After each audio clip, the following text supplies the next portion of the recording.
Sri Sai Satcharitra, Chapter 1 Salutations. The story of grinding wheat and its philosophical significance. According to the ancient and revered custom, Hemad Pant begins the work Sai Satcharitra with various salutations. First, God Ganesha to remove all obstacles and make the work a success and says that Sri Sai is the god Ganesha. Then to the goddess Saraswati to inspire him to write out the work and says that Sri Sai is one with this goddess and that he is himself singing his own life. Then to the gods Brahma, Vishnu and Shankar, the creating, preserving and destroying deities respectively, and says that Sainath is one with them and he as the great teacher will carry us across the river of worldly existence. Then to his tutelary deity Narayan Adinath, who manifested himself in Konkan, the land reclaimed by Parashurama from the sea, and to the Adipurusha of the family. Then to the Bharadwaja Muni, into whose Gotra he was born, and also to various rishis, Yagnavalakya, Brigu, Parashara, Narad, Vedavyasa, Sanak, Sanandan, Sanat Kumar, Shuka, Shaunak, Vishwamitra, Vasista, Valmiki, Vamadeva, Jaimini, Vaishampayana, Navayogendra, and also modern saints such as Nivritti, Gnanadev, Sopan, Muktabai, Janardhan, Ekanath, Namdev, Tukaram, Kanha, and Narahari. Then to his grandfather Sadashiv, father Raghunath, his mother who left him in his infancy, and to his paternal aunt who brought him up, and to his loving elder brother. Then to the readers and praise them to give their whole and undivided attention to his work. And lastly, to his Guru Sri Sainath, an incarnation of Sri Dattatreya, who is his sole refuge and who will make him realize that Brahman is the reality and the world is illusion. And incidentally, to all the beings in whom the Lord God dwells. After describing in brief the various modes of devotion according to Parashara, Vyasa, Shandilya, the author goes on to relate the following story. It was some time after 1910 AD that I went one fine morning to the masjid in Shirdi for getting a darshan of Sai Baba. I was wonderstruck to see the following phenomenon. After washing his mouth and face, Sai Baba began to make preparations for grinding wheat. He spread a sack on the floor and thereon set a handmill.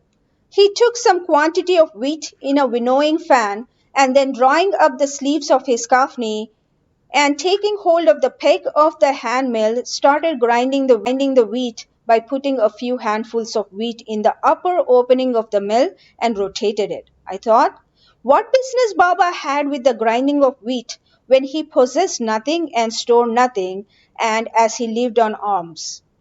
Some people who had come there thought likewise, but none had the courage to ask Baba what he was doing.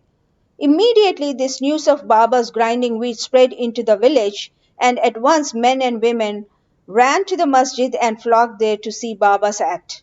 Four bold women from the crowd forced their way up and pushing Baba aside took forcibly the peg or into their hands and singing Baba's Leela started grinding. At first, Baba was enraged, but seeing the women's love and devotion, he was much pleased and began to smile. While they were grinding, they began to think that Baba had no house, no property, no children, none to look after on alms. He did not require any wheat flour making for bread or roti. What will he do with this big quantity of flour? Perhaps as Baba is very kind, he will distribute the flour amongst us. Thinking in this way, while singing, they finished the grinding and after putting the handmill aside, they divided the flour into four portions and began to remove them one per head. Baba, who was calm and quiet up until now, got wild and started abusing them, saying, Ladies, are you gone mad? Whose father's property are you looting away? Have I borrowed any wheat from you so that you can safely take the flour? Now please do this. Take the flour and throw it on the village border limits. On hearing this, the women felt abashed and whispering amongst themselves went away to the outskirts of the village and spread the flour as directed by Baba. I asked the Shirdi people what was this that Baba did. They replied that as the cholera epidemic was spreading in the village and this was Baba's remedy against the same. It was not wheat that was ground, but the cholera itself was ground to pieces and pushed out of the village. From this time onward, the cholera epidemic subsided and the people of the village were happy. I was much pleased to know all this, but at the same time my curiosity was also aroused. I began to ask myself what earthly connection was there between wheat flour and cholera? What was the causal or causal relationship between two? And how to reconcile them. The incident seems to be inexplicable. I should write something on this and sing to my heart's content Baba's sweet Leelas. Thinking in this way about this Leela, my heart was filled with joy, and I was thus inspired to write Baba's life, the Sai Satcharitra. And as we know, with Baba's grace and blessing, this work was successfully accomplished. Philosophy of grinding. Apart from the meaning which the people of Shirdi put on this incident of grinding wheat, there is, we think, a philosophical significance too. Sai Baba lived in Shirdi for about 60 years, and during this long period, he did the business of grinding almost every day, not, however, the wheat alone, but the sins, the mental and physical afflictions, and the miseries of his innumerable devotees. The two stones of his mill consisted of karma and bhakti, the former being the lower and the latter the upper one. The handle with which Baba worked the mill consisted of gnana. It was the firm conviction of Baba that knowledge or self realization is not possible unless there is the prior act of grinding of all our impulses, desires, sins, and of the three gunas sattva, raja, and tama, and the ahankara, which is so subtle and therefore so difficult to be got rid of.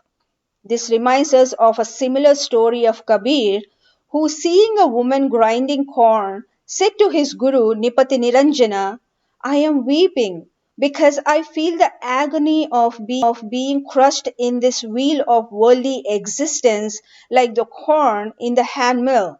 Nipati Niranjana replied, Do not be afraid. Hold fast to the handle of knowledge of this mill, as I do, and do not wander far away from the same, but turn inward to the center, and you are sure to be saved. Bow to Sri Sai.